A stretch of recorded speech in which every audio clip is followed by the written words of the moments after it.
안녕하십니까? 하나님의 크신 은혜와 평강이 이 말씀을 듣는 모든 분들의 삶에 가득하기를 소망합니다. 오늘 우리가 함께 나눌 이야기는 어쩌면 우리 신앙의 가장 근본적인 질문 중 하나일지도 모릅니다. 우리는 왜 성경을 읽고 왜 하나님의 말씀을 배우는 것일까요? 단순히 지식을 쌓기 위함일까요? 아니면 그보다 더 깊고 본질적인 이유가 있는 것일까요? 본격적인 이야기에 앞서 잠시 여러분의 마음을 모아주시길 부탁드립니다. 이 말씀이 한 사람에게라도 더 닿아 그의 영혼의 위로와 힘이 될 수 있도록 여러분의 좋아요와 구독으로 선한 영향력을 함께 나누어 주십시오. 여러분의 작은 손길이 하나님의 말씀을 전하는 귀한 도구가 될 것입니다. 이 채널을 통해 주님의 사랑을 나누는 모든 분들께 하나님의 축복이 함께하기를 기도합니다. 이제 함께 기도로 시작하겠습니다. 사랑의 하나님 아버지, 당신께서는 약속하셨습니다. 우리가 사망의 음침한 골짜기를 다닐지라도 우리와 함께 걸으시며 원수의 목전에서 우리를 위해 상을 차려주시겠다고 약속하셨습니다. 우리 머리에 기쁨의 기름을 부으시고 아침마다 당신의 변함없는 사랑으로 우리를 만족시키시며 삶의 모든 길목에서 우리를 도우시겠다고 약속하셨습니다. 이제 저희는 그 약속을 굳게 믿고 의지합니다. 이 말씀을 듣는 모든 이들에게 그리고 전하는 저에게 당신의 도우심이 절실히 필요합니다. 우리 주 예수 그리스도의 이름으로 기도합니다. 아멘. 오늘의 주제는 성경의 노래를 노래하라는 것입니다. 더 구체적으로는 하나님의 말씀이 어떻게 우리의 예배에 활력을 불어넣는가에 대한 이야기입니다. 저는 이 활력이라는 단어에 깊이 주목하고자 합니다. 마치 잘 벼려진 한 자루의 검을 떠올려 보십시오. 날카로운 칼끝, 견고한 칼날, 그리고 화려하고 아름다운 손잡이가 있습니다.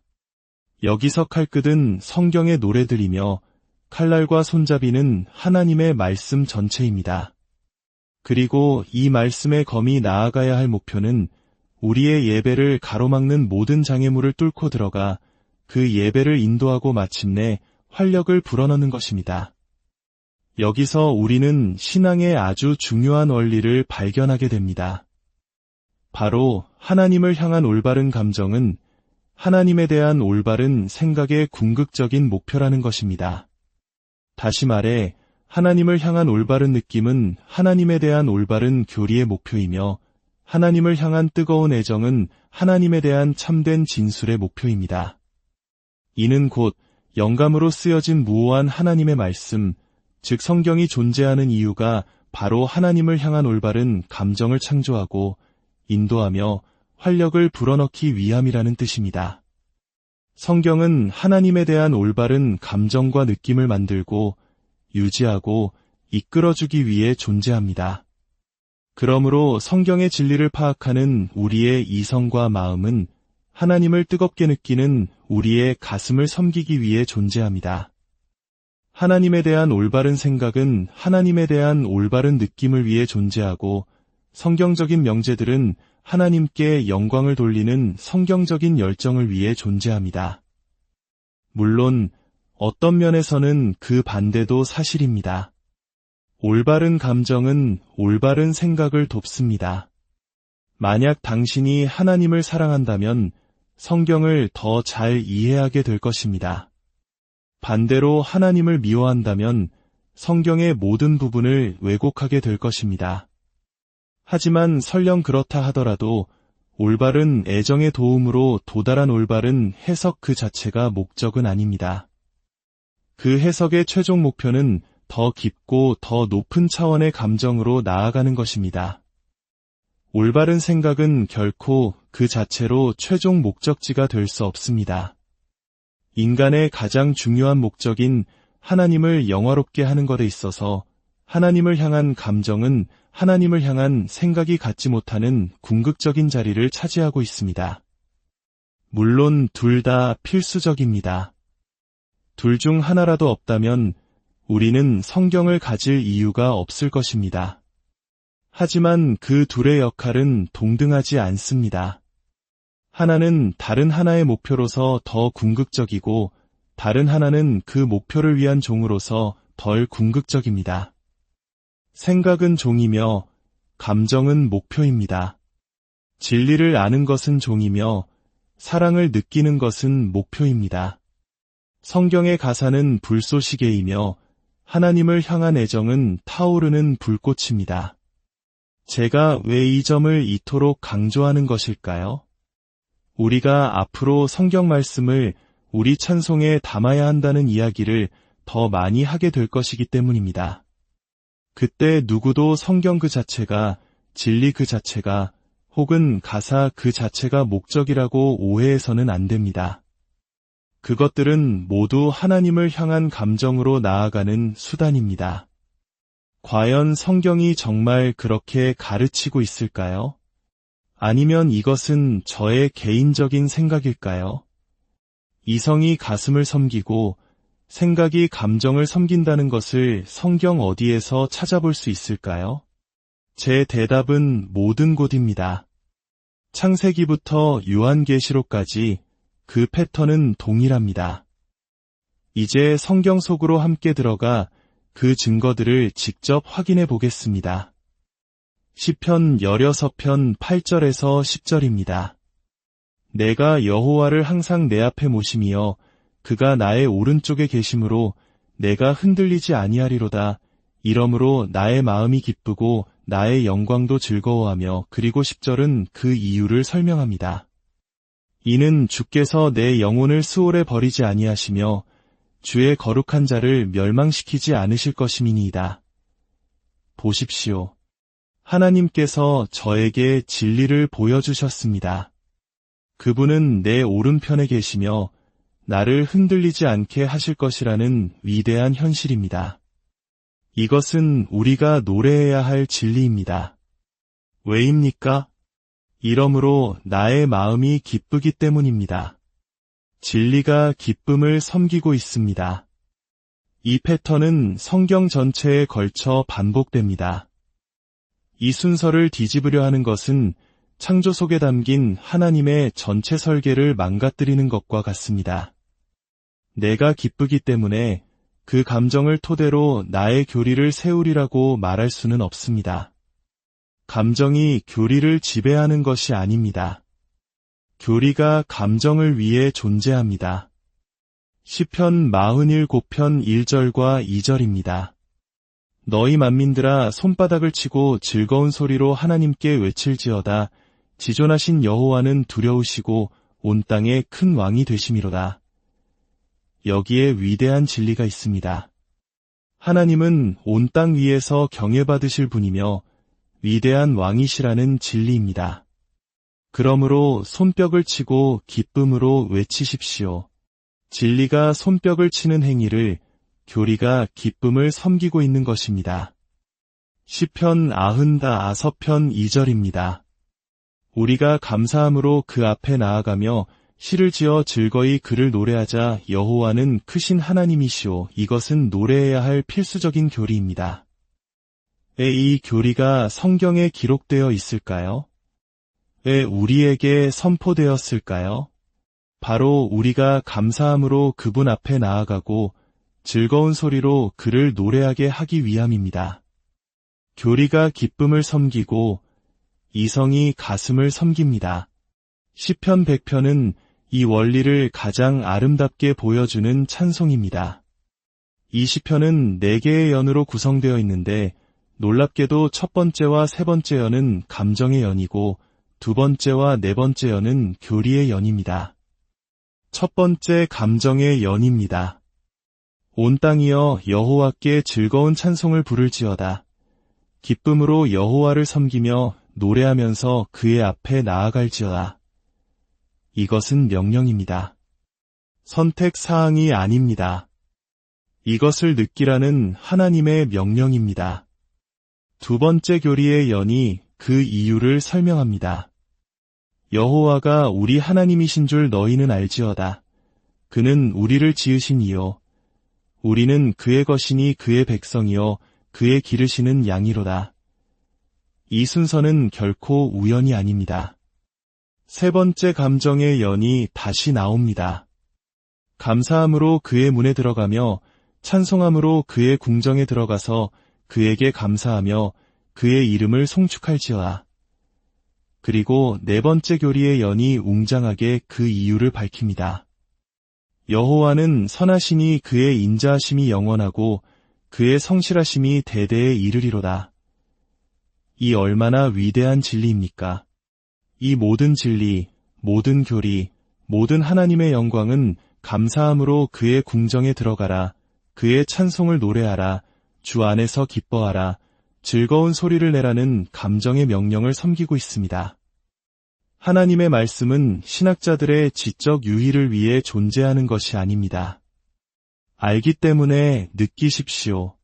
진리를 알기 때문에 기뻐하십시오. 이것은 우연이 아니라 성경 전체를 관통하는 하나님의 디자인입니다. 이 원리는 신약에서도 동일하게 나타납니다. 마태복음 5장 11절입니다. 나로 말미암아 너희를 욕하고 박해하고 거짓으로 너희를 거슬러 모든 악한 말을 할 때에는 너희에게 복이 있나니 기뻐하고 즐거워하라 하늘에서 너희의 상이 큼이라. 생각해 보십시오. 비방을 받을 때 기뻐하라니요. 이것은 우리의 본성과 상식에 완전히 반하는 일입니다.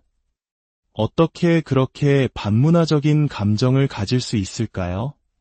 그 이유는 너희의 상이 하늘에서 크기 때문이라는 진리, 즉 교리 때문입니다.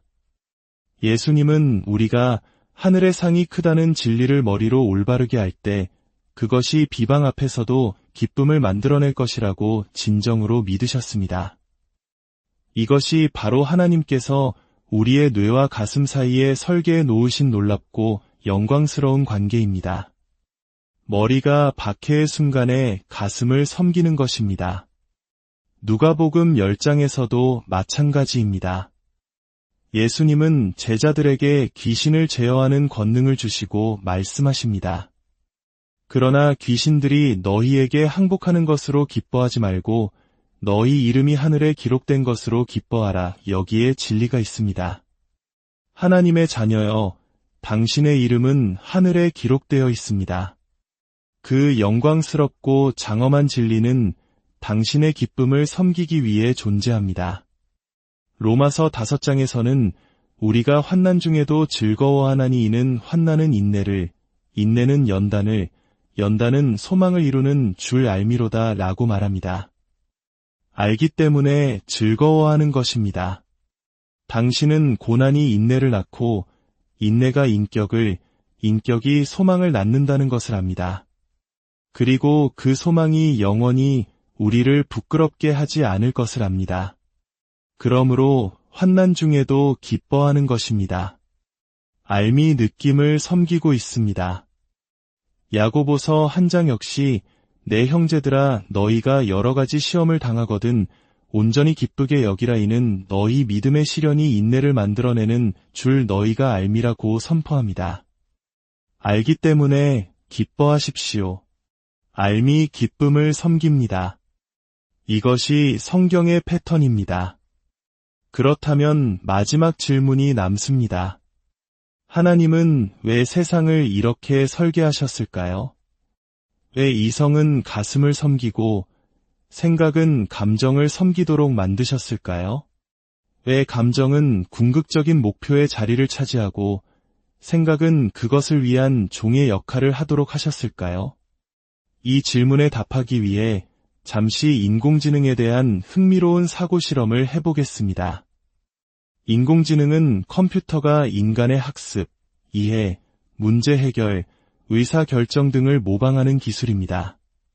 그런데 이 목록에서 눈에 띄게 빠진 것이 있습니다. 바로 감정입니다. 인공감정이라는 말은 거의 들어본 적이 없을까요? 제 생각은 이렇습니다. 지능, 즉 생각하고 추론하고 하는 이성의 활동은 본질적으로 어떤 목적을 위한 수단으로 존재합니다. 지능은 데이터를 수집하고 분석하고 결론을 내리고 어떤 유용한 일에 사용됩니다. 그래서 우리는 기계가 인간의 지능적인 활동을 하는 것에 대해 불쾌감을 느끼지 않습니다. 기계가 사실을 정확히 파악하고 논리적으로 추론하고 올바른 결론을 내린다면 그것은 매우 유용합니다. 하지만 인공이라는 단어가 감정 앞에 붙는 순간 우리 안의 모든 것이 움츠러듭니다. 우리 모두 인공적인 감정을 경험해 본 적이 있고 아무도 그것을 좋아하지 않습니다. 한 젊은 여성이 첫 데이트를 마치고 돌아와 룸메이트에게 이렇게 말한다고 상상해 보십시오. 그 남자, 사실관계에 대한 지식도 뛰어나고 논리도 완벽하고 모든 결론이 옳았어. 그런데 그의 감정은 전부 인공적이었어. 가짜처럼 느껴졌어. 그녀는 그의 두뇌가 컴퓨터 같은 것에는 괜찮을 수 있습니다. 유용할 수 있으니까요. 하지만 그의 마음이 컴퓨터 같은 것에는 결코 괜찮을 수 없습니다. 차이점이 무엇일까요? 바로 하나님께서 인간의 마음과 그 감정 생활을 실용적인 수단이 되도록 설계하지 않으셨다는 점입니다. 우리의 감정이 진정성 있게 생겨날 때 그것은 어떤 목적을 위한 수단이 아닙니다. 인공적인 감정은 마치 우리에게 무언가를 팔려고 하거나 우리를 조종하려는 것처럼 보입니다. 그것은 자발적이지 않고 그 자체로 목적이 아닙니다. 하지만 진정한 감사는 다릅니다. 수년간 원했지만 가질 수 없었던 선물을 누군가 아무런 대가 없이 주었을 때 당신의 마음속에서 자발적으로 솟아나는 감사함을 생각해 보십시오. 그 감정은 무언가를 성취하려는 목적이 없습니다. 그 자체로 완전한 목적입니다. 이것이 바로 진정한 감정이며 하나님께서 감정을 창조하신 목적입니다. 그리고 바로 이 지점에서 인간의 감정이 하나님께서 우주를 창조하신 이유의 핵심, 즉 예배에 완벽하게 적합하다는 것을 알 수 있습니다. 왜냐하면 예배 역시 어떤 목적을 위한 수단이 아니기 때문입니다. 만약 당신이 예배를 헌금을 모으거나 전도를 하기 위한 수단으로 바꾸려 한다면 그것은 더 이상 예배가 아닙니다. 하나님은 무한히 위대하고 아름답고 가치 있는 분이십니다. 그리고 우리는 그 아름다움과 위대함과 가치가 단지 정확하게 묘사되는 것만으로는 충분히 영화롭게 되지 않는다는 것을 본능적으로 압니다. 여러분이 제주도의 한라산 앞에 서 있다고 상상해 보십시오. 수첩을 꺼내 높이 1947m, 연중 8개월은 눈으로 덮여 있음, 남한에서 가장 높은 봉우리라고 적습니다. 그리고 그 수첩을 한라산을 향해 들어 보이며 이것이 나의 찬사입니다 라고 말한다면 당신은 예배자가 아니라 한 대의 컴퓨터일 뿐입니다. 하나님, 저의 교리를 들으소서. 저의 성경적 명제들을 들으소서. 저의 찬송가 가사를 들으소서. 오직 그 교리들이, 그 진리들이 경외와 경이, 놀라움이라는 자발적인 감정을 불러일으킬 때 비로소 예배는 시작됩니다. 따라서 오늘 이 시간의 핵심은 이것입니다. 예배라는 창이, 그리고 그 창을 뒷받침하는 성경 전체라는 창대가 우리의 마음을 가로막는 모든 장애물을 꿰뚫고 들어가 예배를 인도하고 활력을 불어넣는 것입니다.